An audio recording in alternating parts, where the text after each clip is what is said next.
안녕하세요. 행정사 28승TV입니다.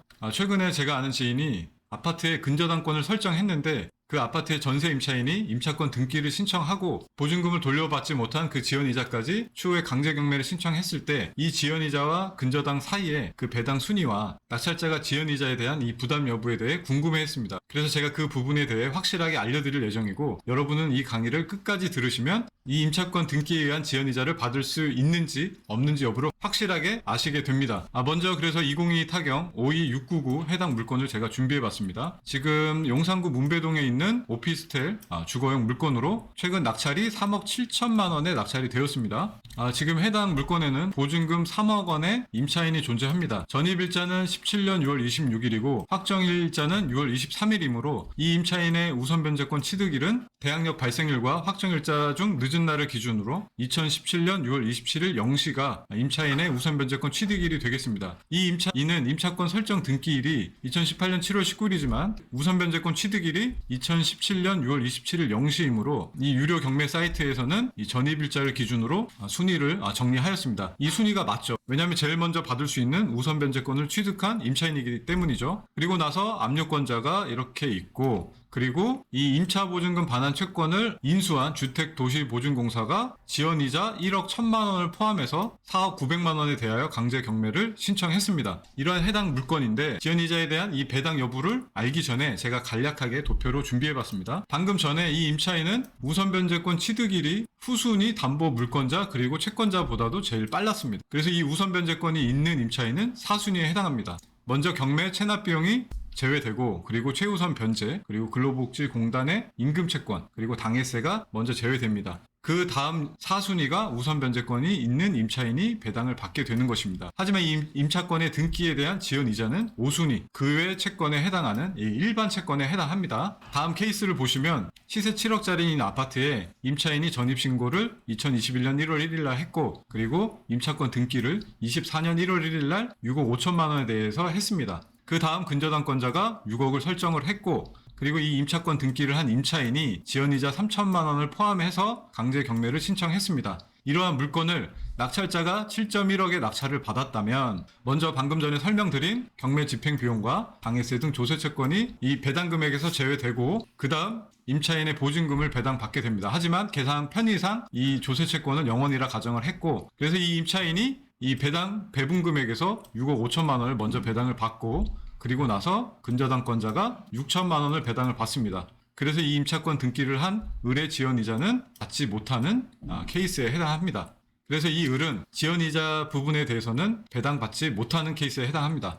다음 케이스를 보시면 시세 7억짜리 똑같은 아파트에 먼저 근저당권자가 6억을 설정을 했고, 다음 임차권 등기를 을이 6억 5천만 원에 대해 했습니다. 그리고 나서 똑같이 이 보증금 6억 5천만 원과 지연이자 3천만 원을 포함해서 강제 경매를 신청하였다면 이러한 물건에 낙찰자가 6천만 원의 낙찰을 받았을 경우 먼저 강제집행비용, 당해세, 조세채권 먼저 배당 순위에 의해서 배당을 받습니다. 하지만 계산 편의상 0원으로 가정했고, 그래서 이 해당 물건에서는 이 근저당권자 병이 6천만 원을 먼저 배당을 받습니다. 을은 배당받을 금액이 없죠. 왜냐하면 낙찰이 6천만 원이 됐기 때문이죠.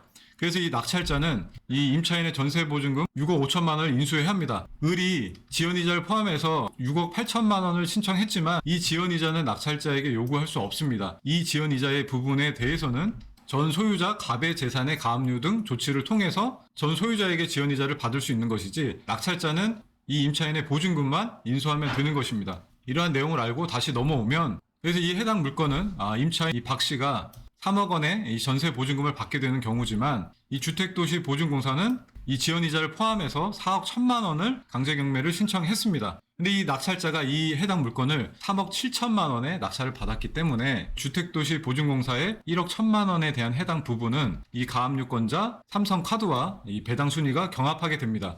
물론 이 압류권자의 금액이 있겠지만 설명을 쉽게 드리기 위해서 압류권자는 금액이 0원이고 이 가압류권자와 지연이자만 이 배당 순위가 어떻게 경합이 되는지 제가 설명을 드리는 부분입니다. 그래서 이 7천만 원에 대한 부분을 이 삼성카드와 그리고 이 주택도시보증공사의 지연이자가 배당 순위가 경합하게 되는데, 이 삼성카드가 선순위 가압류권자지만 채권끼리의 경합은 모두 안분 배당을 받습니다. 결국 채권액에 비례해서 배당을 평등하게 받는다는 의미입니다. 그래서 배당표를 간략하게 보시면 이 임차인은 3억 원을 모두 배당을 받고, 그리고 이 삼성카드와 이 주택도시보증공사가 7천만 원에 대한 배당을 경합하게 됩니다. 근데 그 배당이 채권액에 비례하기 때문에 이 삼성카드는 9,400만 원에 대한 채권액에 비례해서 900만 원을 받게 되는 것이고, 이 주택도시보증공사는 5,700만 원을 받게 되는 것입니다. 그러면 이 지연이자 1억 1천만 원 중에 5,700만 원을 받았기 때문에 나머지 부분은 전 소유자의 재산의 가압류 등 조치를 통해서 계속해서 받을 수 있게 되는 것이죠. 하지만 전 소유자가 재산이 없다면 지연이자는 받기 어려울 것입니다.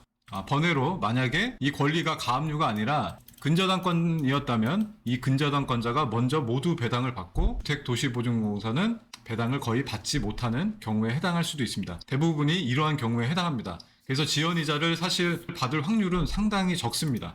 이러한 임차권 등기 지연이자를 받기 위해서는 몇 가지 요건이 존재합니다. 임차권 등기 명령 신청이 등기부에 기록된 후에 살던 집에서 나와야 합니다. 왜냐하면 임대인에게 목적물을 돌려주는 시점부터 지연이자가 카운팅 되기 때문이죠. 그리고 임차권 등기 명령 신청 후에 퇴거 의사를 집주인에게 내용 증명 등으로 확실하게 고지하셔야 합니다. 그리고 소송 비용 및 지연이자 내용이 포함된 보증금 반환 소송을 통해 판결문을 받아서 강제경매를 신청해야 합니다. 여기서 중요 포인트 하나가 있는데, 간혹 임차권 등기 명령 신청 후에 이사가는 세입자가 있습니다. 정말 큰일 나는 케이스입니다. 등기상 증명서에 임차권 등기 명령 신청이 확실하게 기록된 후에 이사를 가셔야 합니다. 기록되기 전에 이사를 가게 되면 기존의 대항력과 우선 변제권이 상실되어서 지연 이자뿐만이 아니라 경매 진행 시 그 전세 보증금을 한 푼도 받지 못하는 경우가 생길 수 있습니다. 이렇게 중요한 내용을 반드시 머릿속에 입력하시고 임차권 등기를 통해 여러분의 소중한 보증금과 지연 이자를 반드시 받으시길 바랍니다. 감사합니다.